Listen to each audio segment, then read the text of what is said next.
Halo semua, di sini saya akan menjelaskan bab terakhir di kelas 8 semester 1 ini ya, yaitu sistem peredaran darah atau sering juga disebut sebagai sistem sirkulasi. Nah, sebenarnya sistem sirkulasi di tubuh manusia itu meliputi dua hal, yaitu kardiovaskuler dan limfatik. Namun di level SMP kita hanya akan mempelajari sistem sirkulasi kardiovaskuler, ya, kardiovaskuler. Sedangkan untuk yang limfatik itu akan kalian pelajari di level SMA. Oke, saya ingatkan bahwa kunci belajar IPA dan ilmu yang lain ya sebenarnya juga kayak gini adalah dengan mengetahui akar katanya. Ya, jangan dihafal. Jadi dengan mengetahui akar kata, kita akan lebih mudah mendefinisikan sebuah term atau sebuah istilah. Jadi nggak ngapalin, biar konsep materinya itu bisa kita pahami secara menyeluruh. Nah, jadi kardiovaskuler itu tersusun dari dua kata dari bahasa Yunani, yaitu kardio yang berarti jantung, dan vaskuler yang berarti pembuluh. Nah, karena konteksnya kita akan belajar tentang sistem peredaran darah, maka pembuluh yang dimaksud adalah pembuluh darah, seperti itu. Oke, kita masuk ke topik yang pertama, yaitu darah.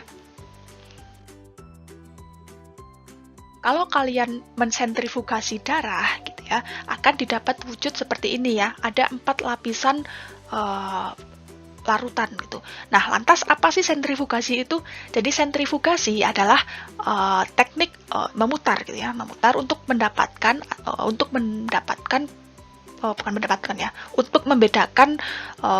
massa jenis zat gitu. Jadi misalkan di sini ya, kalian ambil darah kalian, kemudian masukin ke tabung reaksi seperti ini, kemudian disentrifugasi menggunakan alat yang namanya sentrifugator. Jadi kalian bayangin aja itu kayak mesin cuci gitu ya, tapi kecil. Nah, si mesin cuci itu kan muter kan. Nah, itu si darah itu diputar dengan kecepatan tinggi, bahkan sampai 5000 rpm atau 5000 rotasi per menit. Jadi kalian bayangin aja nih, per menit itu ada 5000, cepet 5000 kali putaran gitu ya. Jadi cepet banget kan. Nah, setelah diputar kayak itu nanti hasilnya akan didapat wujud yang seperti ini, 4 lapis gitu ya. Nah, lapisan zat yang ada di paling bawah seperti ini berarti dia itu memiliki massa jenis yang paling besar, makin ke atas makin kecil gitu ya. Jadi kita dari sini bisa tahu bahwa lapisan atau komponen darah yang memiliki massa jenis paling besar itu adalah si eritrosit, yang mana jumlahnya 41%. Naik ke atas ada leukosit, jumlahnya 3% gitu ya, wujudnya seperti ini nih gitu. Punya inti, ini yang ungu-ungu ini inti. Kemudian trombosit itu kecil ya, cuma 1% aja, sedikit nih, bentuknya kayak gini, kayak kuping darah, kecil-kecil. Nah, kemudian plasma menepati jumlah yang paling besar itu 55%. Plasma ini berupa cairan yang membuat sel darah kita itu cair wujudnya. Nah, berikut adalah penjelasan dari masing-masing komponen darah. Jadi plasma itu tersusun atas air nih. Ini air ini saya highlight gitu ya. Ini artinya penting nih ya. Jadi yang membuat darah kita menjadi cair itu adalah si plasma gitu ya. Tapi selain air itu si plasma juga punya membawa si ion, protein dan zat lain seperti nutrisi, lemak, vitamin, hormon dan gas terlarut gitu ya. Nah, sedangkan untuk sel darah putih atau disebut juga sebagai leukosit itu berfungsi sebagai pertahanan imun ya atau kekebalan tubuh. Kalau keping darah atau trombosit fungsinya adalah untuk pembekuan darah. Jadi misalkan kalian terluka ya, entah itu jatuh gitu atau kebeler gitu ya, itu kan tanpa kalian mengobati kan bisa sembuh sendiri kan.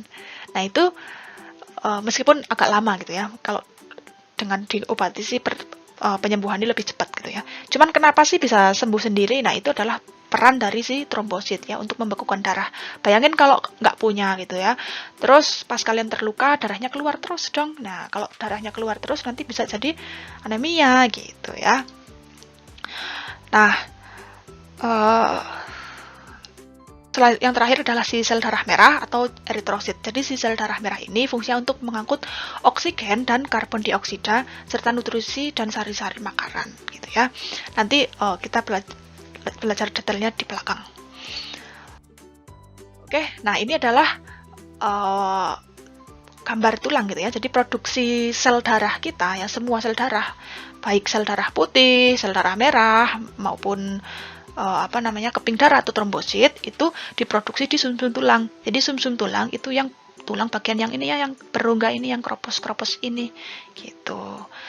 Nah, lantas bagaimana sih mekanisme dari produksi sel darah merah dari sel darah kita gitu ya, semua sel darah gitu ya. Jadi awalnya itu bermula dari blood stem cell gitu ya. Nah, kemudian si blood stem cell ini akan berdiferensiasi atau berkembang menjadi sel-sel yang lebih khusus ya. Ini kalian tidak usah terlalu fokus detail. Kalau fokus detail nanti pusing gitu ya. Kita fokus aja nih ke materi ke benda-benda ya, ke sel darah yang mau kita pelajarin. Jadi si blood stem cell ini nantinya akan berkembang jadi 3 jenis sel darah ya. Pertama sel darah merah atau eritrosit, kemudian ada platelet, ini adalah trombosit ya atau keping darah. Kemudian mioblas yang nantinya akan berkembang menjadi leukosit ya, dan limfoblas juga akan menjadi leukosit juga di sini gitu.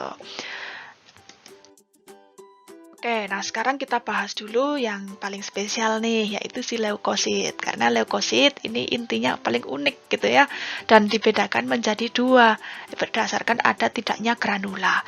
Ya, jadi kalian pernah ngopi saset yang punya granul itu ya kan? Biasanya kan granul itu kan dikasih diseduh gitu. Setelah kopinya itu diseduh baru dikasih topping ya, granula itu. Yang warnanya itu biasanya lebih coklat gitu ya dibandingkan kopinya gitu kan. Nah, sama ya. Jadi si granula di leukosit ini juga berupa partikel kecil seperti itu, kasar gitu kan. Nah, berdasarkan ada tidaknya itu dibedakan menjadi 2, yaitu agranulosit dan agranulosit ya. Sekali lagi belajar IPA itu jangan diapalin. Kita coba bedah akar katanya. Granula itu kan partikel kecil ya kan, serbuk-serbuk kecil yang kasar. Sit itu artinya sel. Berarti granulosit adalah sel darah putih yang memiliki granula, sedangkan yang tidak memiliki itu agranula. A artinya tidak gitu kan. Nah, kita bahas dulu yang granulosit. Itu ada 3 jenis sel darah putih yang bergranula, yaitu eosinofil ya. Eosin ini artinya merah, dan baso itu artinya basa. Sedangkan basa itu adalah larutan yang jika diuji menggunakan kertas lakmus itu berwarna biru. Nah, kalian perhatiin aja nih granulanya ya kan. Granula di eosinofil ini berwarna merah, kalau granula di basofil berwarna biru. Dan sedangkan yang neutrofil itu artinya netral ya. Granulanya itu sebenarnya dia ya bersifat netral putih gitu ya. Cuman di sini warnanya kuning. Jadi ya agar jelas aja sih di sini ilustrasinya. Nah, fungsi dari eosinofil adalah untuk melawan infeksi cacing dan reaksi alergi. Basofil juga sama ya, untuk reaksi alergi. Jadi misalkan nih tubuh kita itu kan sebenarnya secara default kan punya 4 jenis musuh ya. Ada virus, ada bakteri, ada jamur, dan ada zat asing. Nah, yang mana zat asing ini masing-masing orang beda. Bisa aja di buah harum dingin itu, kalau di suasana dingin tuh buah harum alergi gitu ya, jadi gatel-gatel, tapi kalian enggak gitu kan. Nah, maka zat asing menurut tubuhnya buah harum dengan tubuh kalian itu berbeda ya. Dingin bagi buah harum itu dianggap sebagai zat asing yang membahayakan gitu. Jadi agar tubuh buah harum itu tidak terlalu terkena dampak yang membahayakan terlalu banyak, maka si eosinofil dan basofil itu memberikan reaksi ke tubuh buah harum berupa gatel-gatel. Ya, biar buah harum segera pergi dari kondisi bahaya itu gitu. Misalkan dengan minum jahe atau dengan memakai jaket seperti itu. Ngerti ya? Oke, sedangkan sekarang ya kita bahas yang neutrofil. Neutrofil itu fungsinya untuk fagosit. Apa itu fagosit? Fago itu berasal dari kata fagus yang artinya makan. Nah, apa yang dimakan? Oke, adalah musuh yang lain ya, yaitu virus dan bakteri. Ya, kita ini sebenarnya juga bisa kita analisa gitu ya. Masa mau neutrofil ini mau makan suhu gitu ya? Suhu itu dimakan, itu nggak bisa kan? Ya nggak? Iya, berarti musuh-musuh yang tidak bisa dimakan tubuh itu ya reaksinya dengan alergi ya, dengan gatal-gatal. Sedangkan musuh yang nyata kayak virus, bakteri dan jamur itu cara menyerangnya adalah dengan dimakan atau fagosit gitu. Fagosit, jadi fago makan, sit sel yang memakan gitu.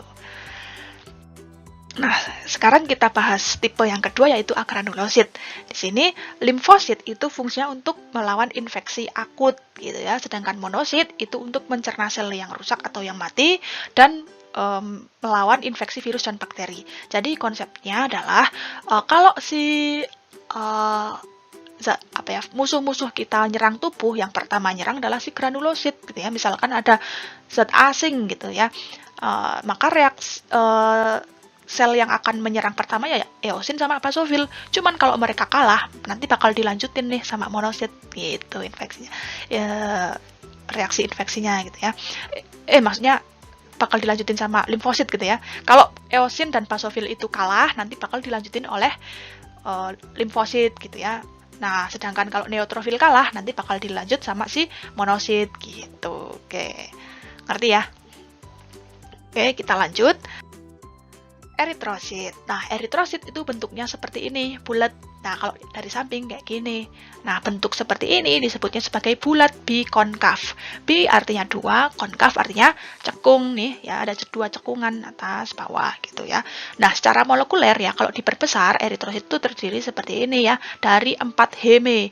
Heme kalau di kehidupan sehari-hari itu disebutnya hemoglobin atau disingkatnya Hb gitu ya. Nah, si Hb ini yang membuat si darah berwarna merah. Nah, fun fact-nya, belalang itu tidak memiliki hemoglobin sehingga darahnya berwarna hijau nih, gitu kan. Nah, si heme ini di satu sel darah merah itu ada 4 gitu ya. Yang mana masing-masing heme itu akan berikatan dengan zat besi. Ini nih yang di sini warnanya putih kecil-kecil nih ya. Nah, tatkala si heme atau hemoglobin berikatan dengan Fe, maka dia bisa berfungsi untuk mengikat oksigen. Begitu ya, makanya kalian juga harus banyak-banyak mengkonsumsi zat besi gitu ya, biar memudahkan kerjanya si sel darah merah. Nah, karena di sini ada 4 heme, berarti satu sel darah merah itu bisa mengikat 4 molekul O2 gitu. Oke, lanjut ke kadar normal komponen darah ya. Jadi kalau keping darah atau trombosit itu kadar normalnya di 150.000 hingga 400.000 per milimeter kubik. Kalau tubuh kekurangan, maka akan mengalami trombositopenia. Ini adalah nama lain dari penyakit DBD. Kalau kelebihan, akan mengalami trombositosis. Sedangkan sel darah putih atau leukosit, kadar normalnya adalah 5.000 hingga 10.000 per milimeter kubik.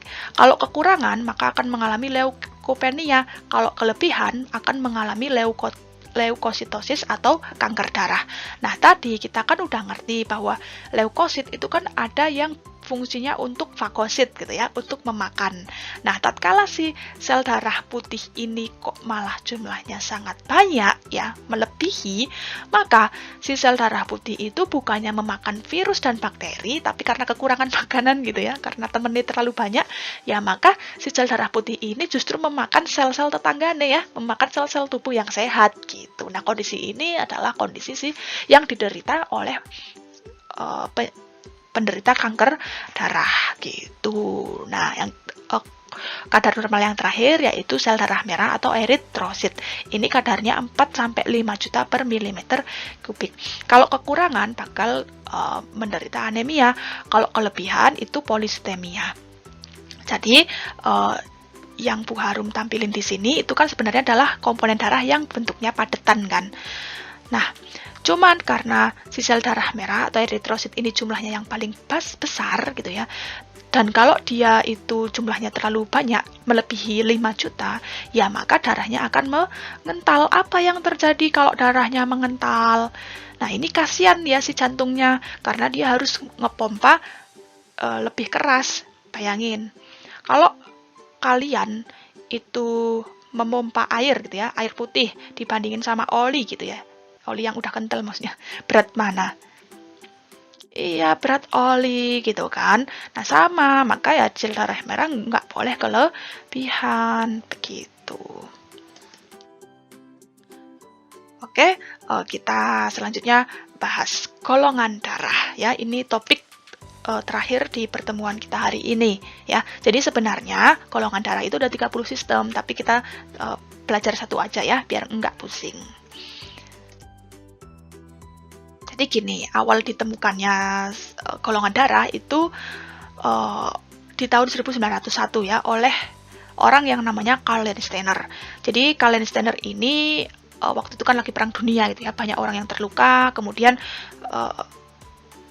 butuh transfusi darah gitu ya, butuh transfusi darah. Tapi pas transfusi itu dilakukan, ternyata ada yang gagal dan ada yang berhasil. Nah, si Mas Karl Landsteiner ini bingung ya, kenapa bisa kayak gini gitu kan.